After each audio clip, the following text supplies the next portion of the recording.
Au nom du Père, du Fils et du Saint-Esprit, ainsi soit-il. Bien chers frères, nous solennisons donc la fête de l'Épiphanie, celle où l'on voit ces rois d'Orient qui, guidés par une étoile mystérieuse et surnaturelle, arrivent à Bethléem et ils adorent le Sauveur du monde. C'est l'annonce, bien sûr, non seulement de cette conversion de ces rois, mais c'est l'annonce surtout de la conversion de tous les païens. L'évangile de Jésus-Christ va aller au-delà des Juifs pour convertir et amener au royaume des cieux toutes les âmes de bonne volonté dans le monde entier. Et vous avez remarqué qu'au cours de cet évangile, nous nous arrêtons pour, à la suite de ces rois d'Orient, adorer l'enfant Jésus. C'est assez rare dans l'évangile, qu'au cours de la liturgie, on se génuflecte pendant l'évangile. Ça arrive, bien sûr, lorsqu'on lit le prologue de Saint Jean, comme à la fin de la messe, où l'on parle du Verbe qui s'est fait chair et qui a habité parmi nous, et pour accompagner en quelque sorte cette humiliation de Dieu qui se fait homme, eh bien, on génuflecte. Et puis, on le fait aussi lors de la Passion, lecture de la Passion de notre Seigneur, le mercredi, le mardi saint, le mercredi saint et le vendredi saint, et puis aussi le dimanche des Rameaux. On lit les 4 évangiles de la Passion. Au moment où Jésus meurt, eh bien, on plie le genou à terre. Et puis aussi, bien sûr, à cette fête de l'Épiphanie, quand les rois d'Orient découvrent l'enfant Jésus dans une petite maison, comme dit l'Évangile. Ils ont sans doute quitté déjà la crèche, les parents de Jésus et l'enfant Jésus, et ils trouvent Jésus avec Marie, sa mère. C'est très touchant, cette évocation de la Vierge Marie, savoir que ces païens vont découvrir Jésus avec sa mère. Mais sachez que ce n'est pas, la fête de l'Épiphanie, ce n'est pas la seule chose que l'Église commémore. Elle commémore bien sûr cet épisode des mages d'Orient que vous connaissez bien, mais elle commémore 2 épisodes aussi fort importants de la vie de notre Seigneur Jésus-Christ. Le baptême de Jésus dans le Jourdain par Saint Jean-Baptiste, et d'ailleurs ce sera la fête que nous aurons cette semaine quand nous solenniserons donc ce baptême de notre Seigneur. C'est l'octave de la fête de l'Épiphanie. Et puis une 3e manifestation de Jésus, c'est son premier miracle à Cana. Et c'est ce que nous célébrerons d'une manière particulière donc dimanche prochain, puisque l'évangile de dimanche prochain, nous parlerons de ce premier miracle de Jésus qui a été obtenu grâce à l'intervention de la Vierge Marie. Je voudrais vous dire un mot aujourd'hui de cette fête du baptême de notre Seigneur que nous célébrerons mercredi soir. Cet épisode est très important et est en même temps très mystérieux. Vous savez que Saint Jean-Baptiste baptisait. Il baptisait dans le Jourdain. Il annonçait la venue du Messie, et pour inviter tous ses compatriotes à se préparer à cette venue du Sauveur, il les invitait à se faire baptiser. Il devait rentrer dans l'eau et il devait se laisser submerger par les eaux et puis il ressortait. Voilà. Cette purification corporelle était l'annonce de la purification de leur âme qu'ils voulaient. Purification par le Sauveur à venir. Et donc, c'était une sorte de signe préparatoire. Ce n'était pas le baptême chrétien, mais c'était comme l'annonce du baptême que notre Seigneur allait instituer. Vous savez, ce sacrement de baptême que l'on doit recevoir si l'on veut être chrétien, catholique, si on veut sauver son âme. Jésus dit bien, celui qui croira et sera baptisé sera sauvé, celui qui ne croira pas sera condamné. Donc ce baptême de Jésus. Et voilà, chose tout à fait étonnante, puisque nous savons que Jésus est le Fils de Dieu, et donc à ce titre-là, Fils de Dieu, il n'y a aucun péché en lui. Dès le premier instant de sa conception, Jésus est Fils de Dieu, et il a la grâce d'une manière parfaite, une grâce infinie, une sainteté. D'ailleurs, il dira un jour une phrase que seule une personne comme notre Seigneur Jésus-Christ peut dire: « Qui me convaincra de péché ?» Personne au monde ne peut dire cela. Parce qu'il n'y a que Dieu qui est absolument sans tache, qui est impeccable. Même la Vierge Marie, toute sainte qu'elle est, toute pure, elle n'a jamais fait aucun péché, c'est tout à son honneur, mais elle reste une créature, et en soi, une créature reste quelqu'un de péchable. Mais Jésus, lui, étant le Fils de Dieu, ne pouvait pas pécher. Et donc, il n'avait pas besoin d'être baptisé. Et pourtant, il a voulu venir, et il va demander le baptême à Saint Jean-Baptiste. Et Saint Jean-Baptiste, et ça aurait été la même chose pour nous, Saint Jean-Baptiste s'étonne. Saint Jean-Baptiste a l'air de dire à notre Seigneur: « Mais c'est toi qui dois me baptiser, c'est pas moi qui dois toi baptiser. » Et Jésus lui dit: « Fais ce que je te dis, il doit en être ainsi. » Jésus ne rentre pas dans les eaux du Jourdain pour se purifier.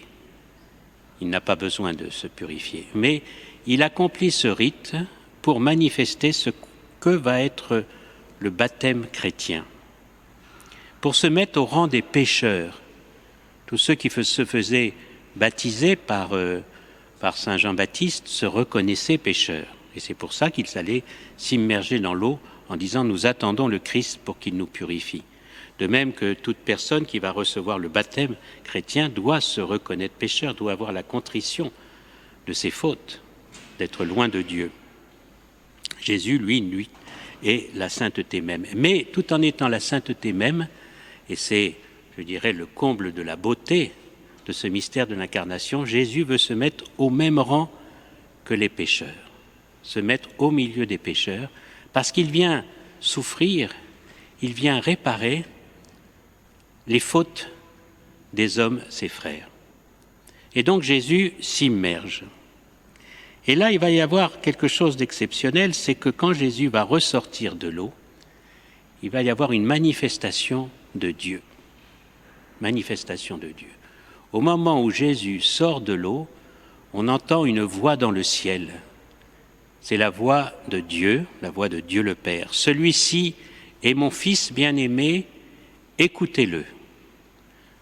Mon Fils bien-aimé en qui j'ai mis toutes mes complaisances. » Voilà, c'est Dieu lui-même, le Père, qui nous désigne son Fils et nous demande de l'écouter. Première personne de la Sainte Trinité qui nous désigne la deuxième personne de la Sainte Trinité. Et à ce moment-là, l'évangéliste nous dit qu'est apparue une colombe, pas l'apparence d'une colombe, une véritable colombe. Et cette colombe est venue virevolter au-dessus de la tête de notre Seigneur Jésus-Christ. Et vous savez qu'Isaïe avait annoncé que sur Jésus reposerait la plénitude des dons du Saint-Esprit. Et c'est cela que cela manifeste.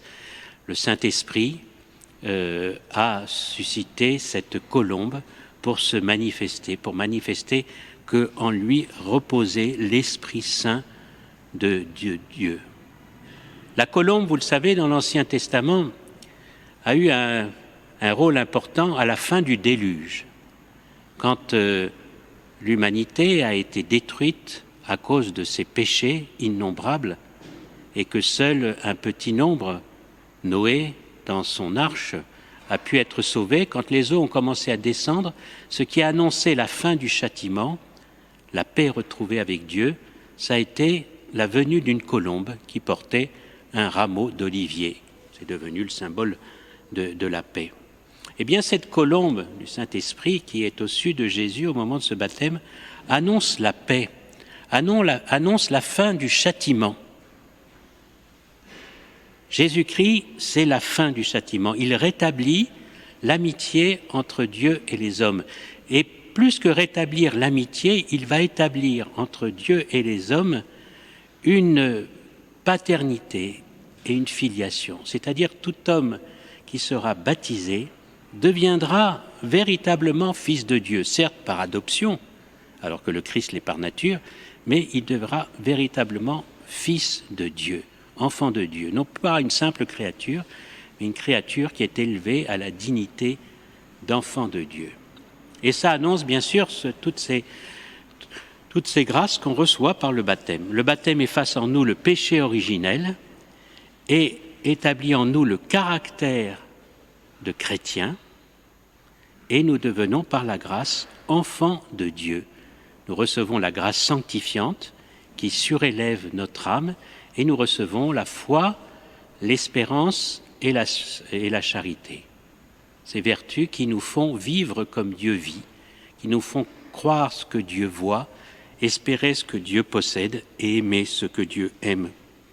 Et en plus de ces trois vertus, il y a les dons du Saint-Esprit qu'on reçoit au baptême. Et c'est très important, bien chers frères, quand on est en état de grâce, on a ces dons du Saint-Esprit.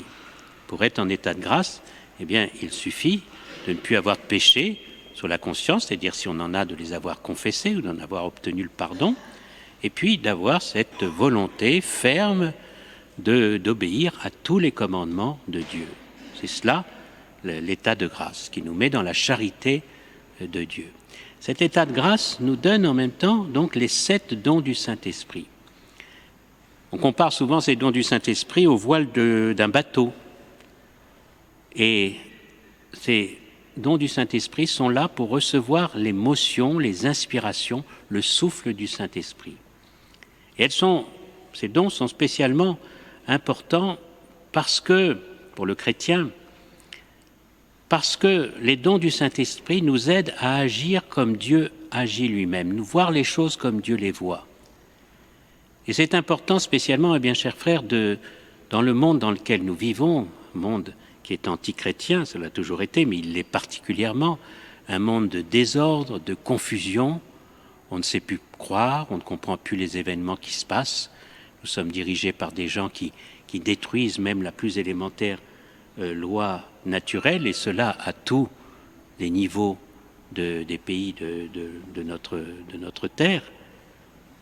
Et donc le chrétien se sent comme un peu perdu, un peu comme David devant Goliath, un jeune adolescent devant un géant de la nature.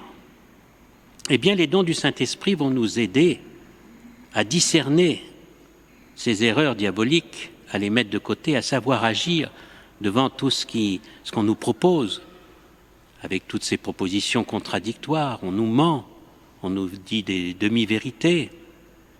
Ceux qui nous dirigent ne savent plus où aller. Alors comment doit faire le chrétien? Et le chrétien s'inquiète, comment on va faire demain? À chaque jour suffit sa peine. Cherchons à garder cette grâce sanctifiante. Et quand viendra le moment, le Saint-Esprit n'aura qu'à souffler dans les voiles de notre âme, c'est-à-dire par ces dons du Saint-Esprit, et nous conduira à la vie éternelle. C'est pour ça que le chrétien ne craint pas la révolution, ne craint pas le mal, parce qu'il ne craint qu'une chose, c'est de ne pas rester en état de grâce. C'est pour ça que Sainte Jeanne d'Arc disait « Si je suis en état de grâce, que Dieu m'y garde, et si je n'y suis pas, que Dieu m'y mette. » C'est ça qui est important. Et c'est ça qui explique aussi, mes frères, la gravité du monde dans lequel nous vivons. C'est qu'à tous les niveaux, nous sommes dirigés par des hommes qui n'ont pas la volonté de faire le bien, la volonté d'obéir aux commandements de Dieu. Beaucoup sont certainement dans le péché et dans le péché grave, et donc ils n'ont pas ces dons du Saint-Esprit. Et donc, ils ne peuvent pas voir clair. Et finalement, ils sont des aveugles qui guident d'autres aveugles. Et cela peut nous faire peur. Cela explique d'ailleurs la confusion du monde d'aujourd'hui. Ce qu'il faut, c'est retourner à Dieu, se convertir. Oui, mais bien, chers frères, retenons cela. La grâce du baptême, il faut l'entretenir. À la fin du baptême, le prêtre prend un cierge et l'allume. C'est l'image de la grâce sanctifiante qu'il vient d'allumer, de déposer dans l'âme de cet enfant qui vient d'être baptisé. Et il dit, gardez cette grâce que vous venez de recevoir, afin de comparaître à l'heure du jugement devant notre Seigneur avec ces dons que vous avez reçus par le baptême et que vous avez entretenus par tous les sacrements de l'Église. Bien, chers frères, cette semaine, je termine là-dessus, nous aurons le 16, une fête qui est très parisienne, mais que je vous recommande de sanctifier. Samedi, c'est le 16 janvier, c'est la fête du cœur immaculé de Marie, refuge des pécheurs. eh bien, nous avons besoin de cette protection du cœur immaculé et je vous recommande donc de faire quelque chose pour la Sainte Vierge à cette occasion, 16 janvier, samedi 16 janvier, et vous verrez que la Vierge Marie, eh bien, répondra à vos demandes et vous prendra sous sa protection. Au nom du Père et du Fils et du Saint-Esprit, ainsi soit-il.